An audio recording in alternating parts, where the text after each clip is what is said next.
Sitten kun tilanne parani bändillä, että oli tosiaan mahdollisuus parantaa näitä olosuhteita ja vaatia jo vähän enemmän ja tosiaankin Once-albumin suosion myötä tuli mahdollisuuksia tehdä näitä tämmöisiä ratkaisuja, niin mä ehdotin bändille, että hei, että meillä on mahdollisuus koko porukalla lentää keikkamatkan välimatkat.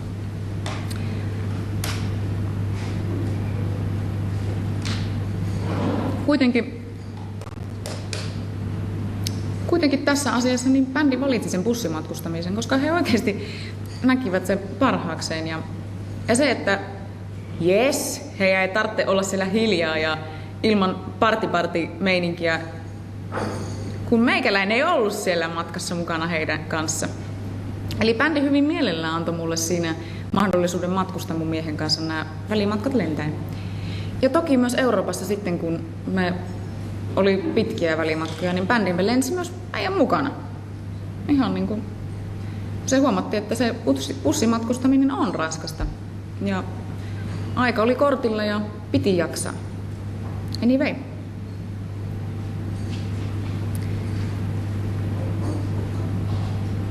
Joo, tämän suosion myötä tietysti sanoin tästä paineesta ja sen kasvamisesta, niin myös siitä, että promootiota bändi teki tosi paljon.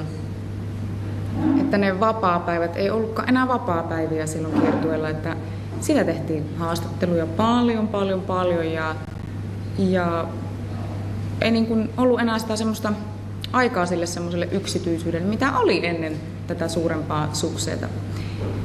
Ja mä ilmoitin tästä asiasta bändille, että hei, että mun ääni on tosi kovilla ja että voitaisko tehdä näin, että te jaatte mun kanssa ne haastattelut.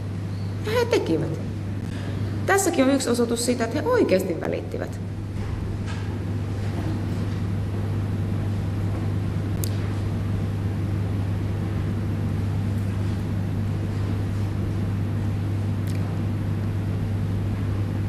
Mutta sitten kuitenkin nämä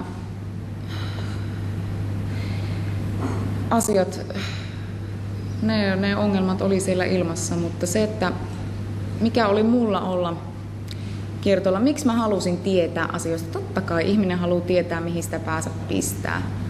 Halusin tosissaan tietää, että minkälaisissa olosuhteissa mä tulen keikkailemaan ja vähän laskemalla sitä omaa niin kuin kunnon kestämistä, että okei, jos tapahtuu näin, niin mä tiedän jo kokemuksesta, että mä tulen sairastumaan, niin voitaisiko tehdä nämä asiat eri tavalla.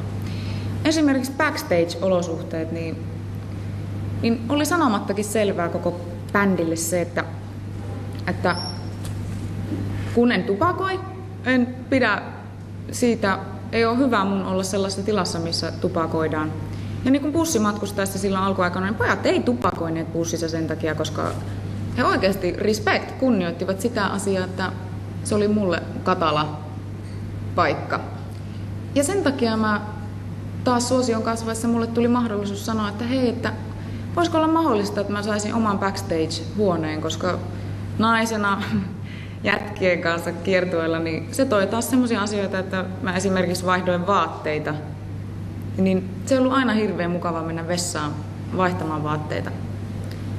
Ja se semmoinen yksityisyys ja se keskittyminen siihen mun äänen aukaisu, kaikki nämä, että ne ei ole, se mun äänen aukaiseminen ei ole niin kaunista kuultavaa. Ja se on semmoinen asia, minkä mä haluan tehdä hiljaisuudessa yksin omana itsenäni.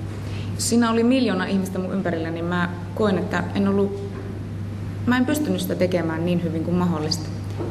Siksi tämä asia, että mulla oli oma backstage, antoi mulle mahdollisuuden siihen, että ensinnäkin mulla oli jotensakin paljon helpompi olla. Pystyin keskittymään.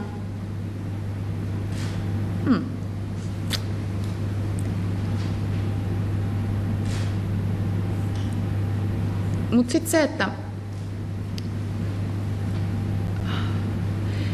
kun on kyse konserttitilanteesta, niin monesti mä tulin huomaamaan sen, että ne backstage-olosuhteet, kun ei ollut niin hyviä, niin jos mä menin sinne päkkärille, niin ei ollut välttämättä siellä mitään siellä päkkärillä, ei ollut cateringia, ei ollut vettä, ei ollut mitään.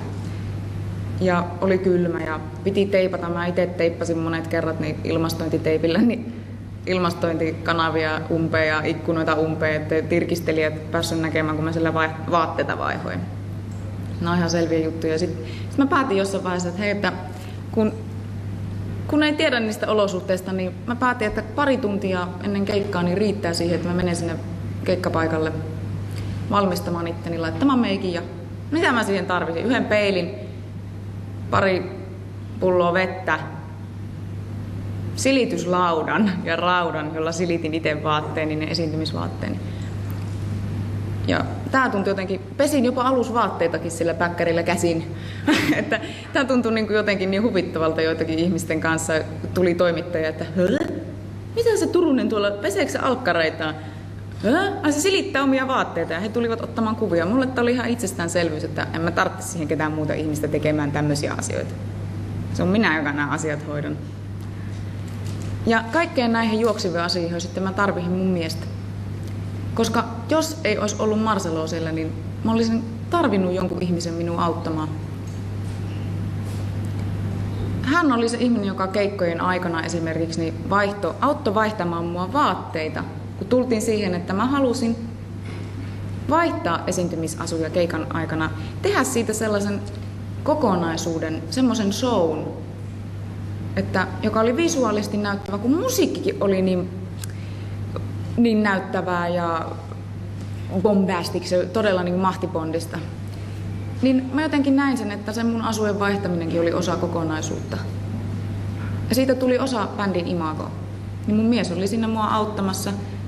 Auttoi sen, että se vaihtokoppi siellä keikkapaikalla, että se oli siellä se vaihtokoppi, että mä pystyin tekemään nämä ilman ongelmia. Valitettavasti tämä vaihtokoppi oli ehkä vain muutamalla keikkapaikalla valmiina näillä Oncein 130 keikalla. Eli tälläkin mä tarkoitan sitä, että asioista ei vaan niitä unohdettiin ja ei pidetty huolta, mutta toki se asia, että kaikkien muiden muusikoiden instrumenttisysteemit lavalla oli jo hyvissä ajoin ennen keikkaa valmiina. Ja kun mä oon laulaja, niin mä en tarvii mitään muuta sinne kuin sen mikki, standin ja mikin. Korvamonitorit, että homma toimii. Mutta se show-kokonaisuus oli myös sitä, että mä vaihdoin niitä vaatteita. Mutta sitä ei koskaan pidetty tärkeänä sitä asioita, että niin se hemmetti se vaihtokoppi piti rakentaa. Se oli aina se viimeinen asia. Paria minuuttia ennen monta keikkaa, niin Marcelo oli juoksemassa sitä asiaa hoitamassa. Yhtenä näistä monista esimerkkeistä. Mä tarviin mun miestä mun mukana. Hän oli mulle mun seura, mun ystävä. Ja se, että niin kuin kaikilla muilla bändin jäsenillä oli oma teknikko mukana matkassa, hoitamassa juoksevia asioita, hoitamassa ylipäätänsä asioita, että muusikko pystyi itse keskittymään musiikin tekemiseen. Mulle tämä teknikko oli mun mies.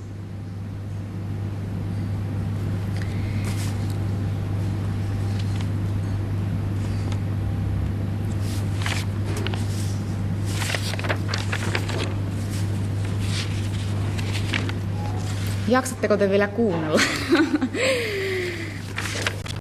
Hetkinen.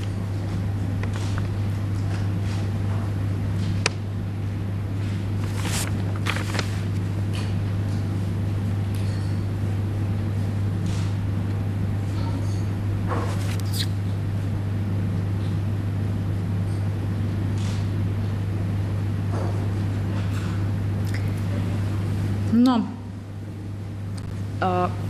Se fakta, että tämän Once-albumin suosion myötä ja näiden ongelmien paisuminen taas pullataikinaksi, niin se toi mut sellaiseen hetkeen, että mä en enää jaksanut jatkaa. Ja se tapahtui tuossa joulukuussa 2000, niin kuin viime joulukuussa. Ja sitten mä koin tärkeäksi, että mä haluan puhua tästä fiiliksestä bändille ja kokosin heidät sitten yhteen. Ja kerroin heille siitä, että olo on nyt niin paha, että mä en näe enää, että näistä asioista, kun me ei koskaan olla pystytty puhumaan ja niin sanotusti ymmärtämään toisiamme, niin toisiemme tarpeita ja olemaan sen perhe siellä tien päällä, niin kuin monet ihmiset uskovat bändien yleensä olevan niin kuin perheenjäseniä. Ei me sitä koskaan oltu. Me ei oltu koskaan ystäviä. Me oltiin bändikavereita. Et se on se sellainen fakta, että mulle ystävyys esimerkiksi, niin se merkkaa sitä, että mun ystävä tulee mun kotiin ja me soitellaan keskenään, me pidetään yhteyttä. En mä pitänyt bändin poikien kanssa yhteyttä. Ei kukaan mulle soitellut kiertueiden välille. Tai jos soittelin, ne oli jollain tavalla niin kuin asioita, bändin keskeisiä asioita. Ei niitä, että olisin ystävänä soittanut, kysynyt, hei, miten menee? Lähetänkö oluelle? Ei. Mä tein sen mun ystävien kanssa. Niin mä tulin siihen päätökseen, että mä en enää jaksa. Ja mä en nähnyt niin kuin valoa tunnelin päässä, en ollenkaan. Joulukuussa viime vuonna. Ja sain ilmoituksen, kun mä tein bändille, niin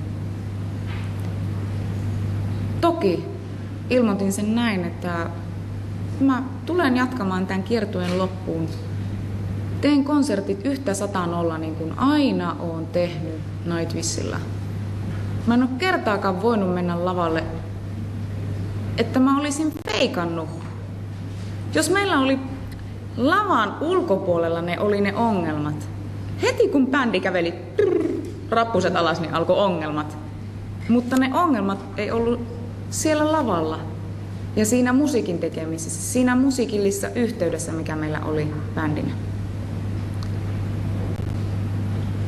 Mä lupasin, että keikat hoidan seuraavan albumin ja keikat seuraavan albumin myötä. Olin niin sanotusti hyväksynyt ne asiat ja faktat, että tähän on tultu. Pitkään se kesti. Monta kertaa harkinnut olin samaa asiaa, mutta nyt tein sen päätöksen, että näin on.